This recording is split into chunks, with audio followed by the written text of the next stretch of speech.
There was a situation. A woman asked me a question. I distanced myself from my husband for 2 weeks, as you recommend. He called and said, "Can you stay away for another 2 weeks? I feel so relaxed without you." She had already overwhelmed him emotionally and then distanced herself. When is it the right time for someone to take a step back? When you are serving and caring and the other starts taking it for granted, then you have the right to step back. But if you first overwhelm someone and then withdraw, that's just continuing the conflict. Then when you distance yourself, it becomes easier for him and he thinks, "Thank God she left. Now I can finally live in peace." Why does someone emotionally pressure the person they love in the first place? What's the real reason? It hurts. It hurts, but that's not the real reason. No, the reason is different. Maybe they don't want to connect. Yes, they just think distancing will help. But if you know it won't help and will only cause harm, and still you overwhelm someone, then what should you do? You apologize and act kindly. If you lose control again, you apologize again. You understand? That means you're trying to control the energy of love, the flow, like trying to hold back fire-breathing lava. But if you ride the horse of justice in your relationship, where will that take you? To divorce, because there is no justice in love. Remember this, when love flows like a river, justice has no place in it. There's only kindness, loyalty, tenderness, understanding, forgiveness, and acceptance. No justice. If you expect justice in love, you'll end up alone. Then why is separation needed? Because when you separate, the other person starts to feel your value. Gratitude awakens and realization comes. That's why separation leads to awareness. Love itself gives rise to awareness. When separation is kind and gentle, understanding comes. What if during the separation the person finds someone else? That means you didn't invest enough in the relationship, or you had already lost him. For example, you gave him too much freedom to act selfishly. He lost his senses, found someone else, and when you finally stepped away, it was too late. The river of love had already dried up. Love cannot flow through betrayal. In such a place, only attachment exists. Love is a divine energy. It thrives only in purity. If you see that your husband has a tendency for such things, then right at that moment you must step onto the shore of separation. You must not allow it to continue. As women living in a family, you represent the divine wife of the Lord. Would a representative of the divine wife allow herself to live near impurity? Of course not. She can only stay close to what is divine. If you're staying near impurity, you are betraying love. If a man turns into filth, you must immediately step onto the shore of separation. That doesn't mean moving out. Just keep living nearby. But don't stay emotionally close. Live your own life. The shore of separation means living a self-sufficient life. You may still take care of him, but find happiness elsewhere, with your friends, not with other men. Because if you do it with another man, then you're doing the same wrong thing. Happiness can be experienced through nature, through friendships, and through a connection with God. If a person wants to be strong, in family, in love, in life in general, they need to learn how to be friends with nature, with their friends, and with God. Because these are three forces, three energies of God that make a person emotionally self-sufficient, even if they have just one of them. For example, you have good friends, but your husband is behaving badly. So you go to your girlfriends and feel happy there. He calls and says, "Hello, where are you?" "I'm with my girlfriends." "Why are you so happy?" "Because I enjoy being with them." "When will you be back?" "Don't worry, I'll be back on time." Then when she returns, he says, "Your girlfriends are a bad influence." He becomes jealous of her friends. But later he starts to respect her. What leads to respect? If you're always clinging to him, will he respect you? And if you're always keeping your distance, will he respect you then? No. Respect comes when you act appropriately in every situation. When needed, you keep your distance. When needed, you come closer. He thinks, "When I apologized, she was kind right away. What a wise woman." Or, "I behaved poorly and she immediately stepped back." He watches, observes, and thinks, "She's truly intelligent," and respect grows. The same goes for a man. His wife throws a tantrum. He steps back a little, but kindly. Then she calms down, comes to him and says, "Did I hurt your feelings?" He says, No, everything's fine." "Then why were you distant yesterday?" "Did it seem that way to you?" "Yes." "I don't know." And he smiles. When you love someone, would you ever admit that you're trying to teach them a lesson? No. And if they apologize, would you say they were wrong? No. See how interesting that is. We're approaching the greatest secret of love and loyalty. It's called a light style of relationship, playful, humorous, easygoing. And within it, there is a lot of untruth. In love, there are many things that aren't strictly true, but all of them are aimed at the happiness of your partner. For example, you say, "You're the most beautiful," even if you don't actually think she is. Is it the truth? No. But when you say it, it becomes the truth, because your love nourishes her, and she truly becomes the most beautiful for you. Or you say to your husband, "You're the strongest." Is that always true? No, but your love strengthens him, and he becomes strong. What if you say it and he doesn't become strong? Are there two shores, one of meeting and one of separation, or only the shore of meetings? What if there's only one shore of separation? Then you'll break up. If there's no warmth, no closeness, no emotional investment, no courage to love, then the relationship ends. If you can't even walk up to your husband and say, "Wow," he'll say, "Why are you looking at me like that? I admire you," and walk away. Can you admire the divine? Yes. Is there something divine in your husband? Then why not admire it? What if he doesn't admire me? That's an important question. Let's talk about that. Remember, this issue will always be part of your family life. Always. First the money, then the reward. The eternal battle between the masculine and feminine energies. It's a timeless theme, a struggle over who has the first right to be second. Because love begins with the one who is number one. And who is number one? The one who's ready to step into the unknown. The one who says, "Yes, of course, I'm wrong. You're right. Of course, you are the best." Like in that old fairy tale, the Tsaritsa, time to pass, chatted with her looking glass, "Who in all the world is fairest and has beauty of the rarest?" Then what did the glass reply? "You are fair, I can't deny. But there's someone else living in another kingdom. Who among ordinary people can do something that benefits not themselves, but their loved one? The one who believes in God, because when a person is about to step into the abyss, they need something to hold on to. Why is a person afraid to step into the unknown? They might say, "Yes, of course I'm wrong," even when they're actually right. Why do they still take that step? Who can be that support? Can another person truly be it?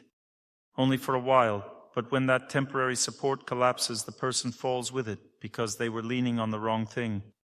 But when someone has real support, they can step into the abyss with courage, because they know that even if their loved one doesn't value the sacrifice, there is someone in their heart who does. Do you know what it means to truly rely on God? I have two choices. After giving a lecture, one option is to look at your faces, waiting for your appreciation. The other is to look into my heart and ask myself, how did it really go? Does it like it? That's where I should look, in here. And even if there's no appreciation from outside, if there's peace in the heart, a person feels good. That's what it means to rely on God, not pretending that everything is fine. If things are bad, you feel it in your heart. If they're good, you feel that too. You must trust God. He always gives us feedback if we're not putting on a show or pretending to be someone else. You can feel God in your heart if you don't listen to psychologists who tell you, "You're the most charming, you are the best." I always feel like I'm the best. Even if you're doing terribly, you still tell yourself you're the best, but then you forget God because you're playing games, pretending to be someone you're not. If a person does something wrong, God tells them, "You acted wrongly," and you feel uncomfortable inside. But if you repent, the peace returns. God doesn't label you as bad. He just says, "That was wrong." When you repent, you're right again. Take a small boy, for example. His parents represent God. Imagine a boy misbehaves and says, "Mom, I'm sorry." He comes to her on his own. Will anyone still call him guilty? Everyone will say, "Wow, what a thoughtful child." He says, "Mom, I'm sorry, I shouldn't have thrown those bricks." And the mother thinks, "He's such a wonderful and wise child." God is the same. If we say, "I'm sorry," He agrees right away and restores our self-respect. True self-respect doesn't come from yourself. It's God's recognition of you from within the heart. When a person always relies on this recognition, then even if a loved one judges them wrongly out of selfishness, they're still standing, because they trust the one who always sees clearly. He is here in your heart, and you don't need to fake anything. Just live naturally.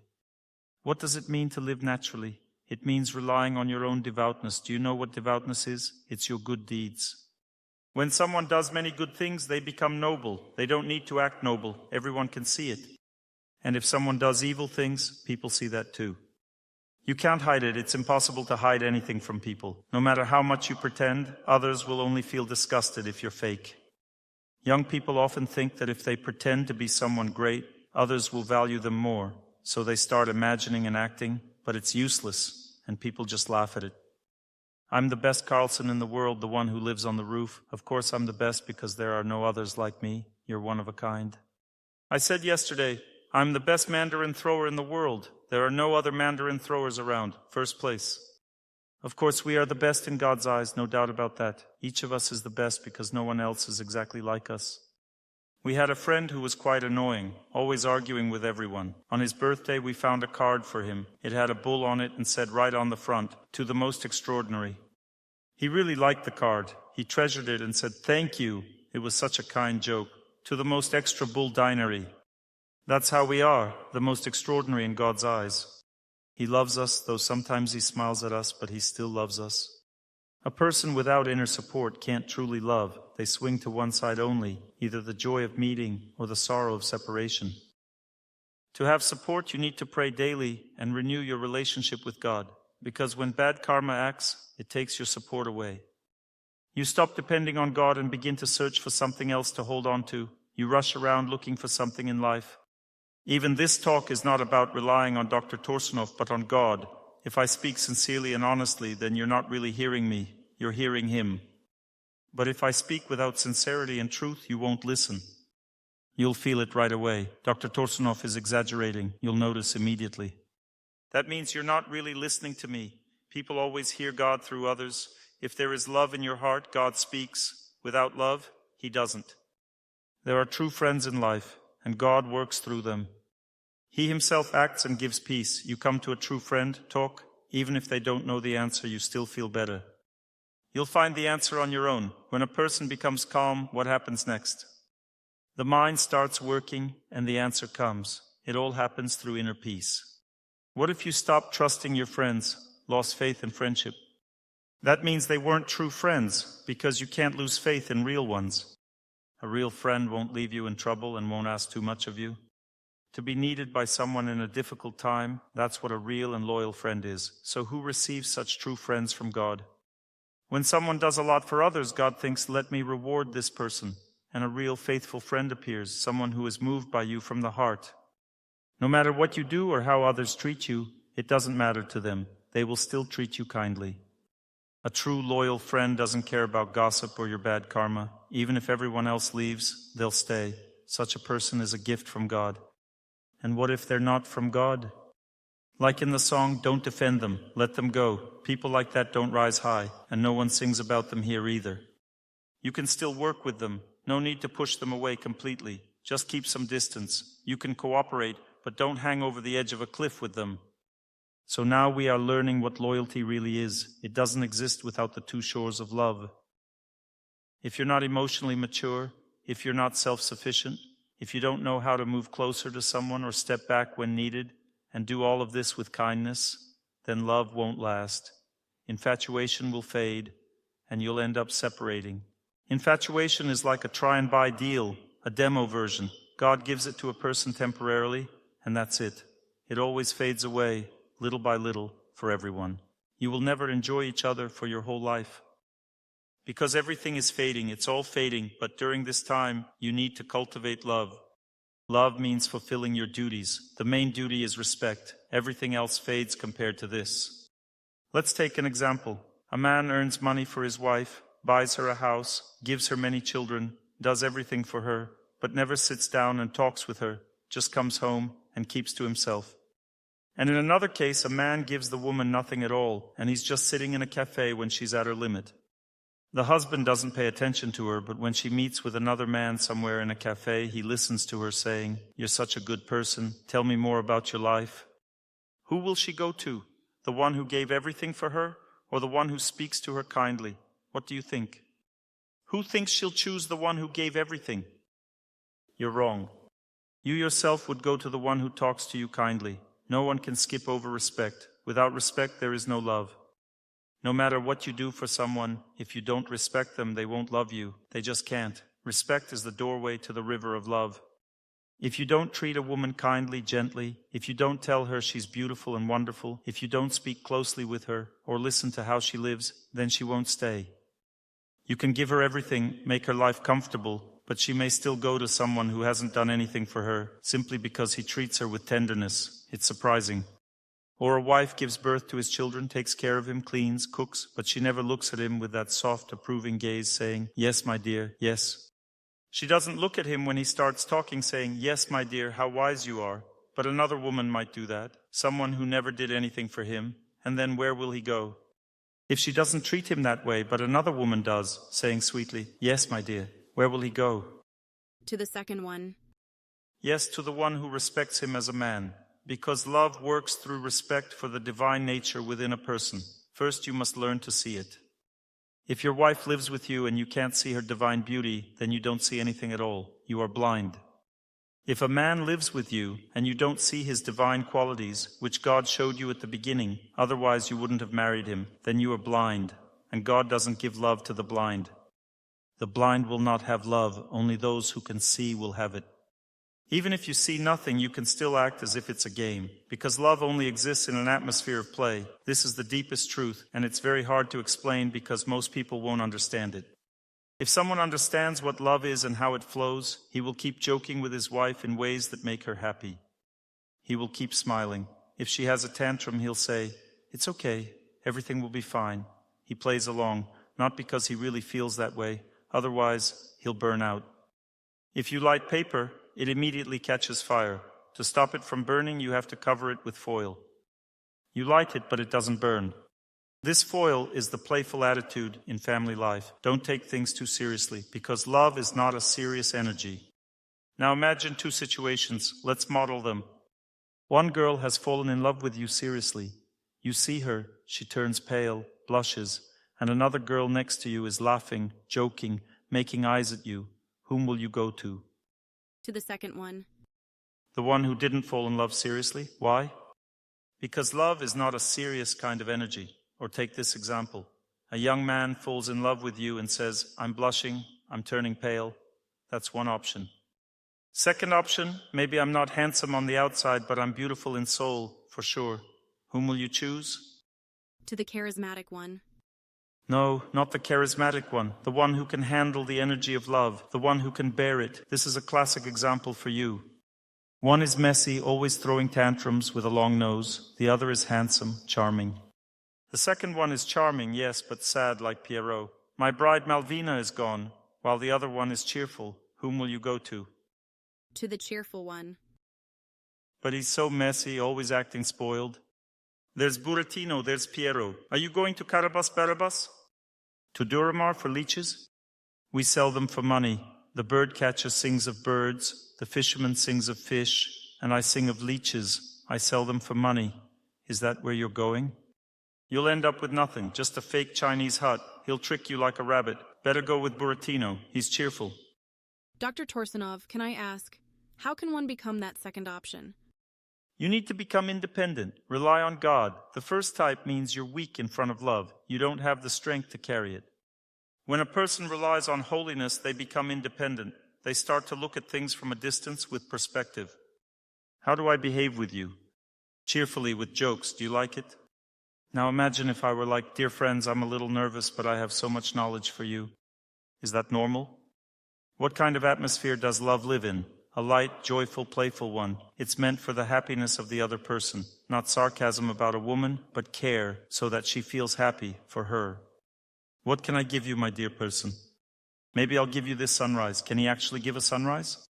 No, it's not his to give. But when he says it, doesn't it still feel nice? For you, there's nothing impossible for me. What if someone is serious by nature and can't express themselves that way? They need to be taught. You should be able to. If two people can't, they just stand there turning pale, then blushing. That's when the comedy begins. Watch the Russian movie Office Romance. There are two people. Did you bring flowers? No, it wasn't me. Remember? That was hilarious. It was absolutely funny. If two people joke, laugh, and have a light-hearted relationship, that's love. I remember some comedians who joked like that on a plane. They were probably a little high, but still professionals, true comedians. An ordinary person couldn't do that. They were typical of that comic genre. They seemed a bit out of it, but they were doing such things that everyone was cracking up. The flight attendants, the stewards, all the passengers, the whole flight was laughing. It all started this way. We were getting off the plane. People were standing near the stairs, security, other staff. One of the guys runs out and starts making sounds just like real musical instruments. Then the other one comes out and marches toward him. He passes by the first, who joins in behind, and they head to the stairs imitating an orchestra. Everyone was screaming with laughter. People were literally falling down. And the whole flight, people were laughing. Everyone was watching them, wondering what they'd do next. But they did everything in a kind, friendly way. No one stopped them. Even the flight attendants didn't say a word. They just made everyone laugh. People were laughing the entire flight. For example, one of them decided to go to the bathroom. Normally you'd just go, but he went like this, bent one leg back, squatted, and walked as if he had messed himself. He moved in different funny ways and looked at everyone so apologetically people were dying of laughter. That's love. You need to know how to love. Not necessarily like that at home, but kindly, you are the most beautiful, the best, or look at your husband with love. You can't take it seriously anymore. The husband comes home and says, the boss is an idiot. He doesn't understand anything, but I understand everything. The wife knows him through and through. A woman sees everything in her husband and never forgets anything. She remembers everything he's done throughout their life together. And she can never forget. And he says, I never make mistakes. She's like, oh my God, ladies, you know what I'm talking about. And how should you react? Yes, my dear, with delight. That's what love is. You act this way with children. A little child says, I'm the strongest, Mom. Do you know that? What do you say? Yes, my dear. What do you say? You're absolutely the strongest. Why does she say that? Because she loves him, and that love was a gift from God. But in relationships with each other, we must learn to love ourselves, my dears. That's why you should look at your husband and say, no doubt about it. And you'll feel so happy living like that. If you do this, it will feel wonderful. No need to prove anything. No need to explain to him what he should become so that you could love him. Don't say such things. It's just a meaningless waste of time and energy. If someone close to you doesn't respect you, you still respect them. If a man is rude, just keep nodding. And if he completely loses all boundaries, then it's time for the shore of separation. And later he will search for you on that shore because he won't find anyone like you again. If you know how to remain dignified and self-sufficient on both shores, the person won't be able to leave you. Wherever he runs, life will pull him back. Because love is about how we behave. If you know how to act right in love and keep this energy alive, the person won't be able to leave you. Even if she says 1,000 times, I love someone else, let her say whatever she wants. Just start behaving correctly, and you'll see the result. She won't be able to escape the submarine because it was created by God, and that submarine is called family. Only proper behavior matters. Lightness, self-sufficiency, the shore of meeting, the shore of separation, doing what pleases your loved one. These are your duties, and the main duty is respect. A woman should always look at her man and show him he is the strongest, the most important one, agree with his opinion. You may ask, how to live like that? If he says, we need to save money, what should you do? Say, yes, my dear. Will you keep saving? No. Why? I will try. Yes, try. But will you actually save? Try. But will you save? No, because you are a woman. A woman wasn't born to save money. That's just not her nature. She can save for children. That's fine. My dears, just say, yes, my dear, because a man has two inner states, and only one of them is active at a time. Remember this, ladies. The first state is divine. It's called generosity. And the second is stinginess. If a man doesn't want to spend money on you, if he keeps limiting you in everything, doesn't allow you anything, not even to smile or look beautiful and happy, do you know why? Because you don't agree with him.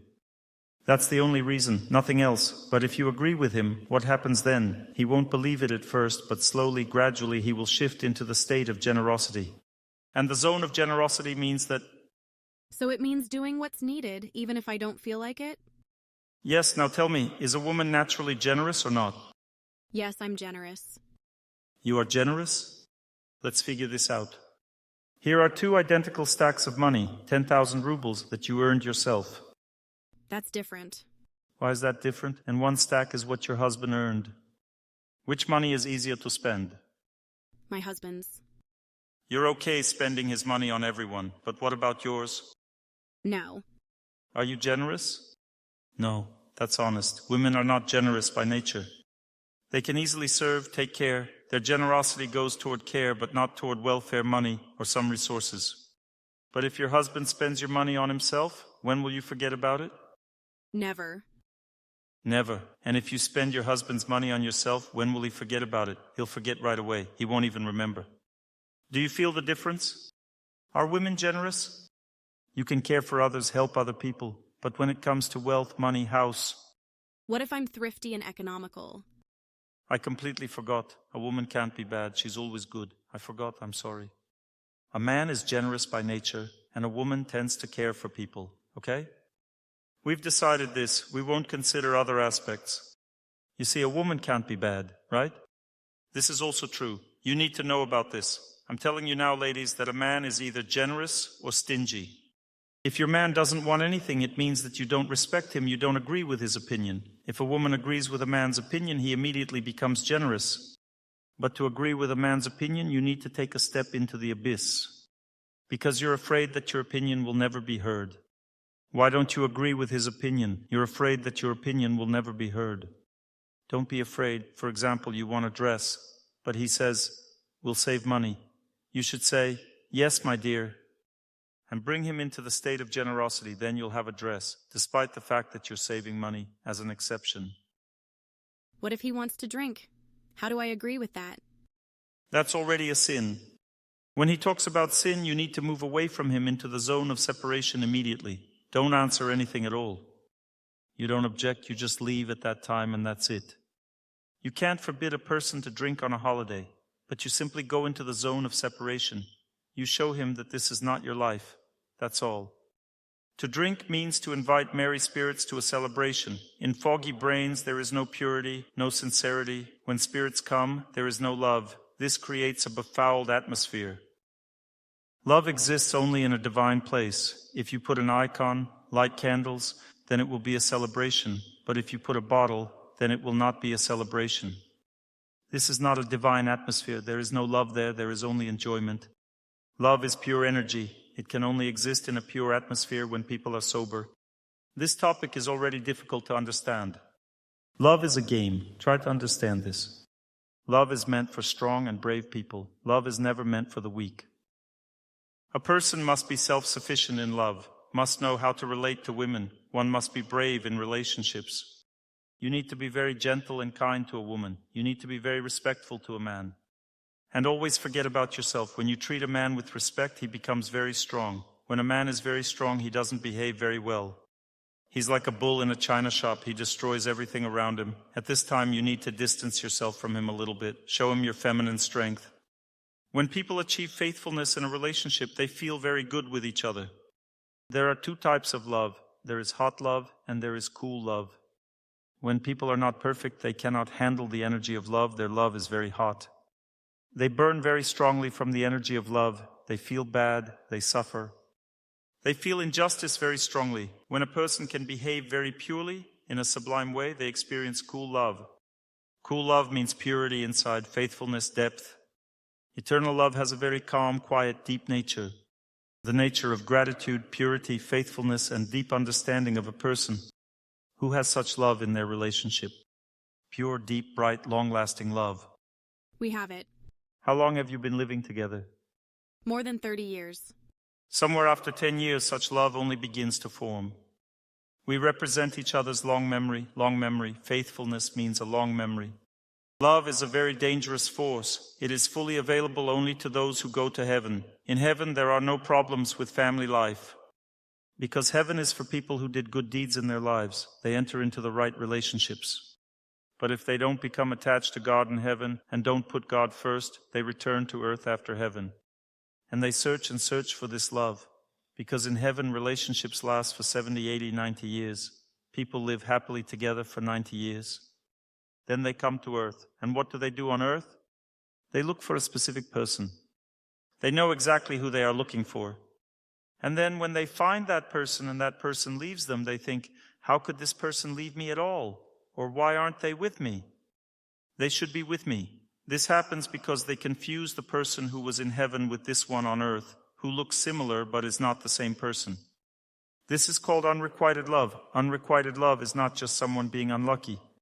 Unrequited love is a natural consequence because it happens to those who experience this love in heaven but didn't become attached to God and instead believed in a person. And here on earth, God gives such a test. The person searches for that person. Searches for them. I'm talking about you now. You can't forget, you search, you remember. It seems like you're remembering this person, but in reality you're remembering the one who was there, but you can no longer understand this.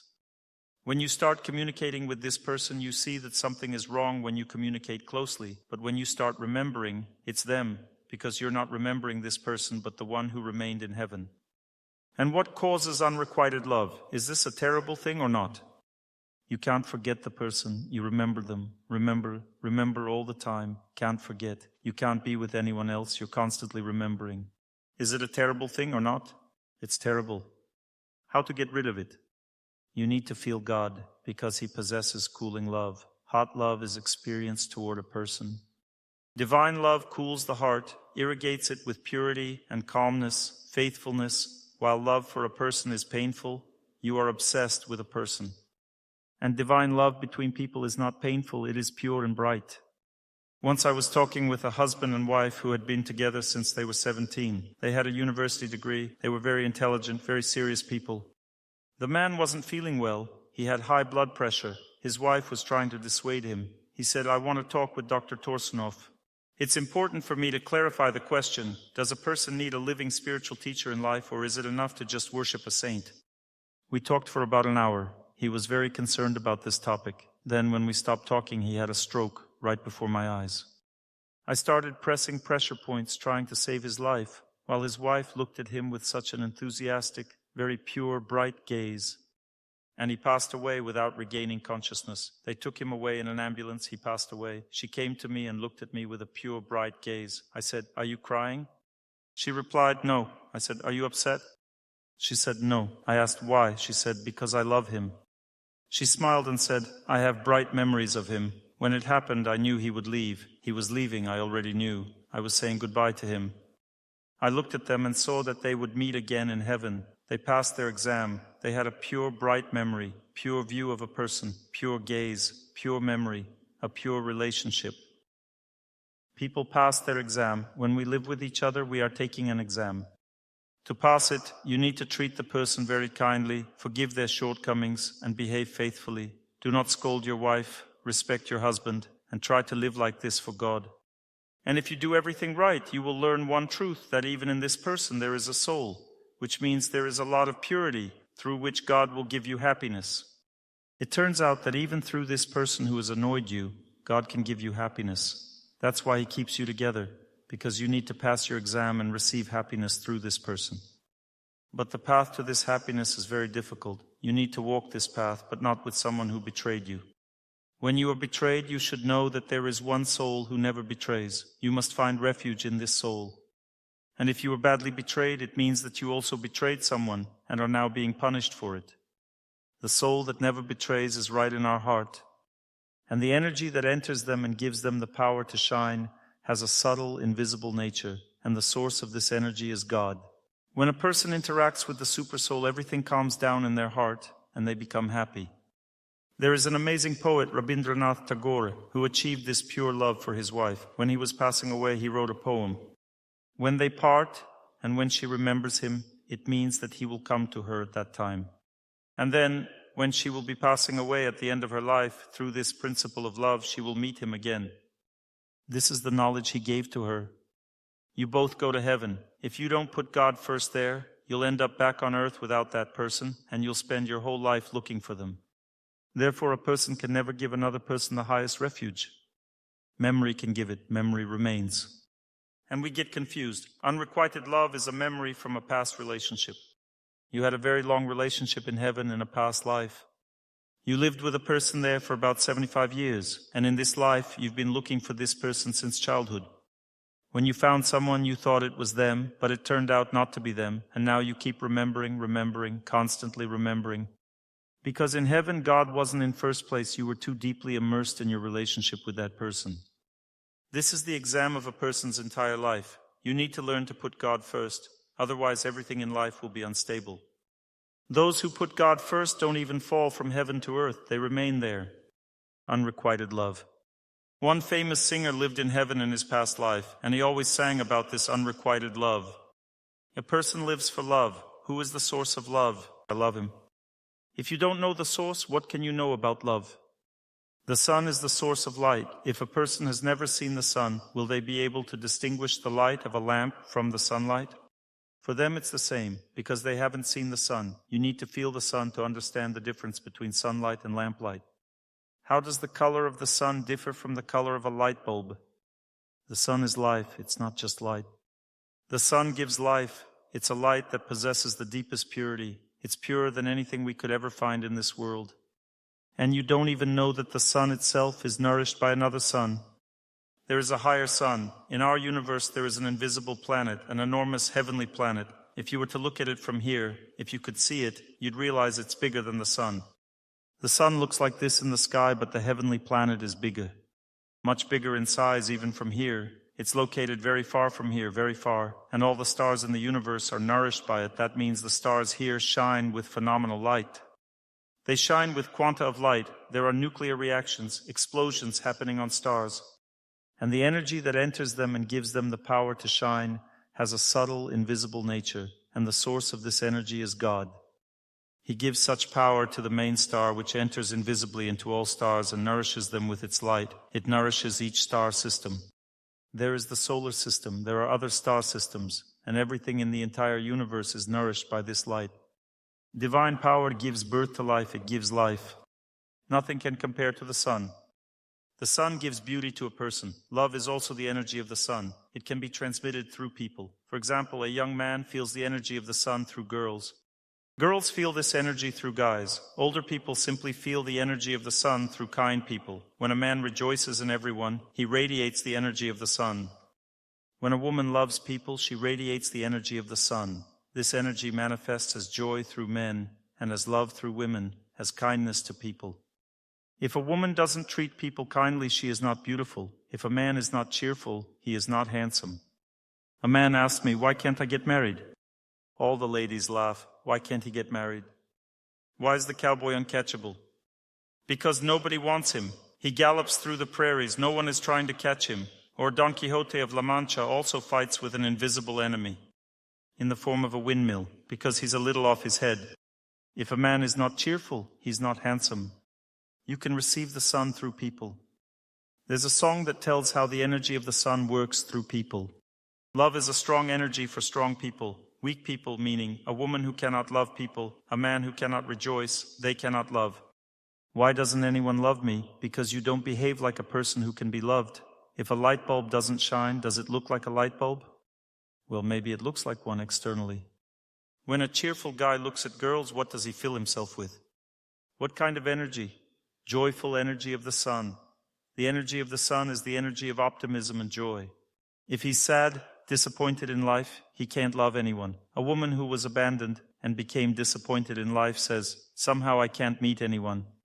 You don't have the right energy to meet someone. To meet someone, you need to love people, rejoice in everyone, take care of everyone. You need to forget about what happened to you and live, take care of everyone, love, then you'll be beautiful, and everyone will be filled with the energy emanating from you. When people are filled from God, what do they feel? They feel purity, brightness, strength, calmness, confidence, firmness, joy, power, freedom. When we are filled by a person, what do we feel? We feel heat, our heart is breaking. How does a man give energy? Through joy. He dances, sings, plays the accordion. He gives joy. And what about girls? How do they give energy? Through love. They smile, look, and love everyone. We are studying the energy of love with you. What is faithfulness? Faithfulness not as an obligation when you endure your spouse and suffer, but endure nevertheless in a kind way. This is faithfulness. You develop faithfulness during this time. You become worthy of love. If not with this person, then with another. Become worthy. You take exams with one teacher, but then in life you live with other people. But we need to pass the exam with our teacher. You can't pass it with someone else, only with the one who is giving you the exams. You will have to take the exams whether you want to or not. Even if you say, give me another examiner. No, take your exam with this person. Pass the exam with the one who is giving the exam. What exam? Exam that tests you love. Do you want love and purity in life? Behave faithfully with the person who is testing you. Behave faithfully. Be kind to the girl. She says, I don't love you. I've deleted you from all my accounts. But you're still kind to her anyway. Who are you taking the exam for? For God. If she doesn't come to her senses, God will give her one chance, a second chance, a third one. God is very kind. He gives many chances. When the last chance is over, then even if you don't want it, God will still throw the person out of your life. You've passed the exam, you've behaved faithfully, and God give you a wonderful person. But even this person can become wonderful, which means you passed your exams even better. You helped a person become wonderful. Why does God give us a person? So that we can help them become better. Girls think, God gave me a guy so that I could live well with him. No. God gives a person for you to discipline them, you understand? The smart ones got to the smart ones, and you got me.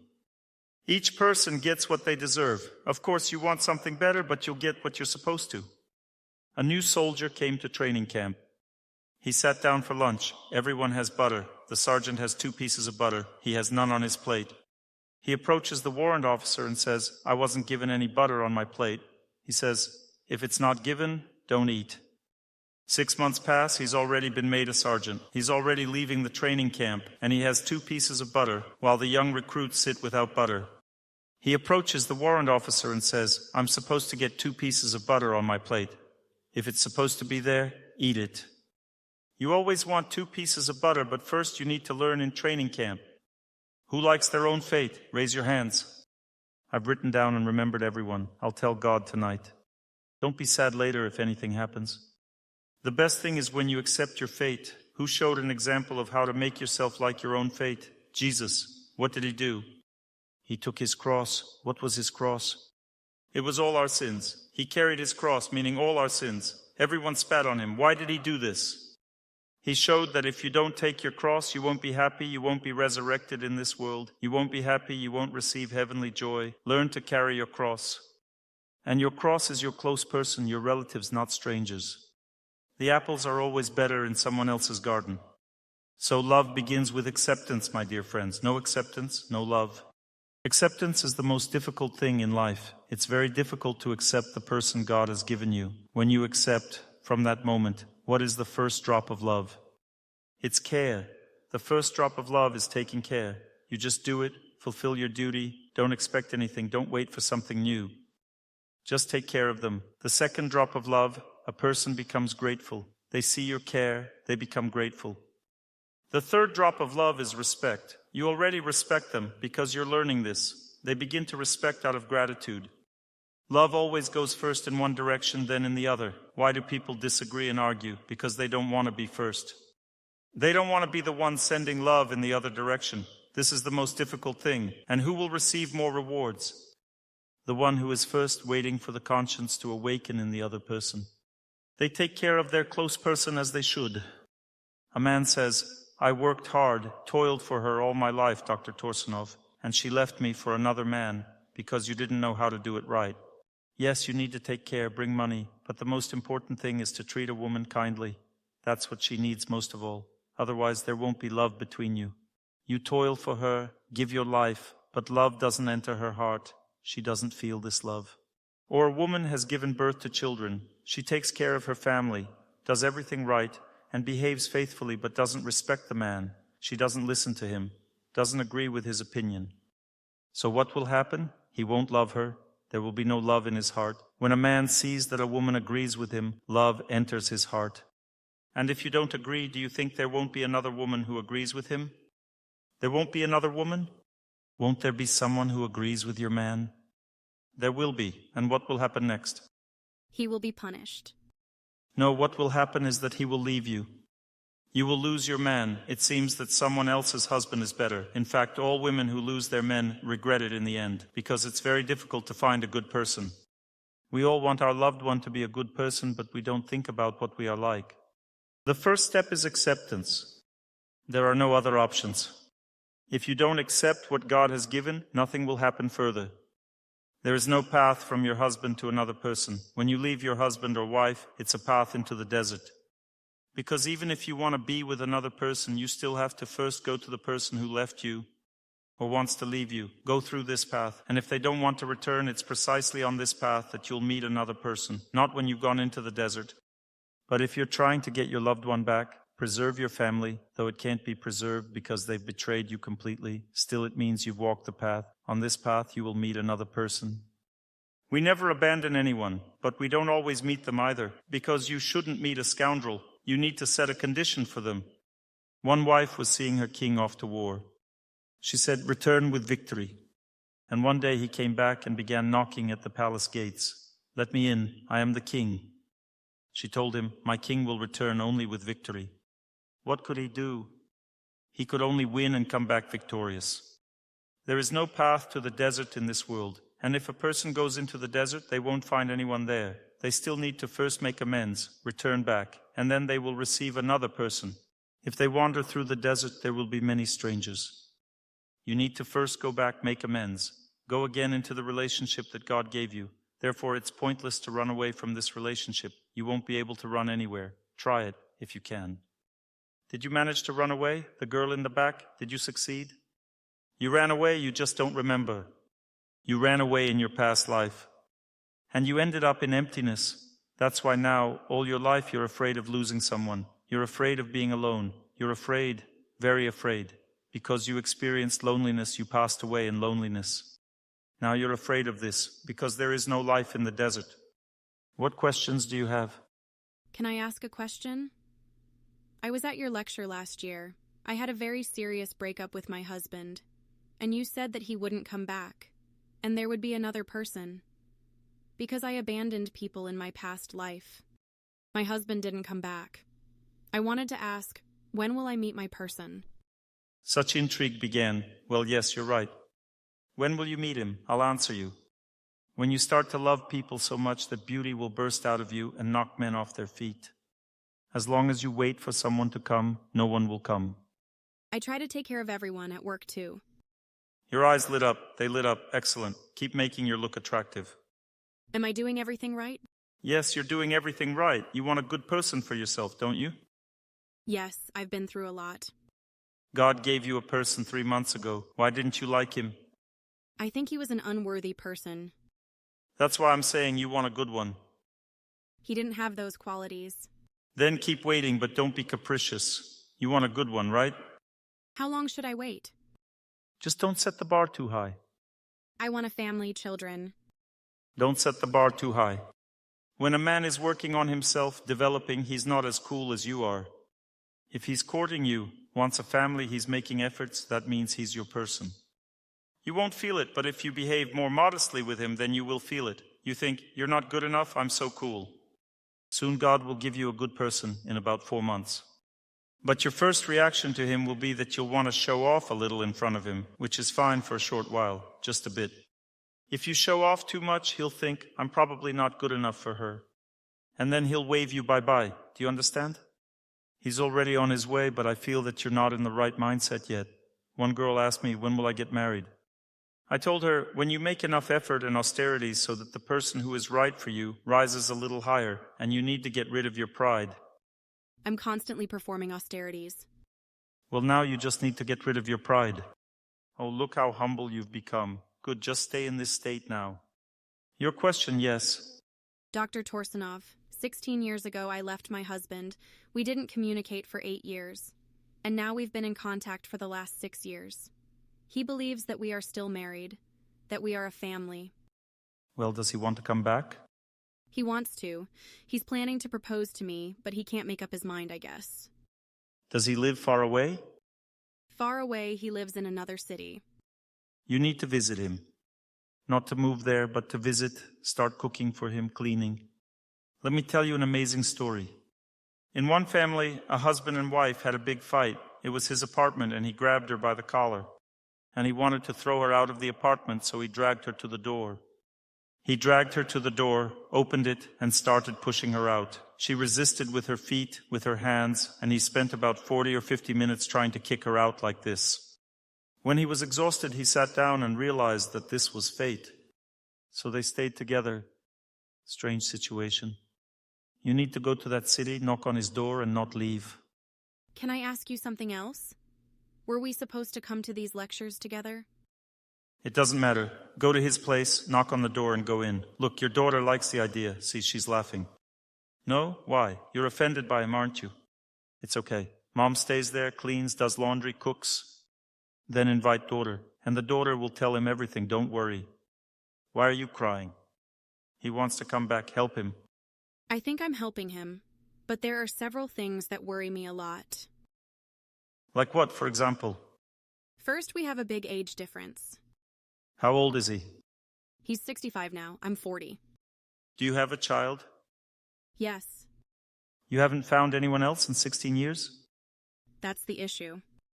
Yes, because you've remained close to him, so you don't have other options. He drinks. Does he drink heavily? Set conditions for him. Say, quit drinking and I'll come back. If he doesn't quit drinking, don't go back. God is above man. And if a person doesn't want to live according to God's laws, cheats, drinks, fights, you shouldn't go back to him. Better to live for God. But if he changes, then you can go back. Set conditions. Let him prove that he wants to live with you. Besides this, you should also tell him that when a person drinks, it means they lack water energy. You both need to read my methodical guide. Give him instructions that he needs to go to the pool and swim in 28-degree water for 70 minutes. He should try to maintain a stationary position of the body to activate the circulation of this water energy. You also need to give him knowledge on how to overcome alcoholism. I wish you all peace, love, happiness, and health. To learn more on the subject of health and healing of the body, please make sure to read my health guide, available for download on my YouTube channel or on my Instagram page. Thank you very much, and see you soon.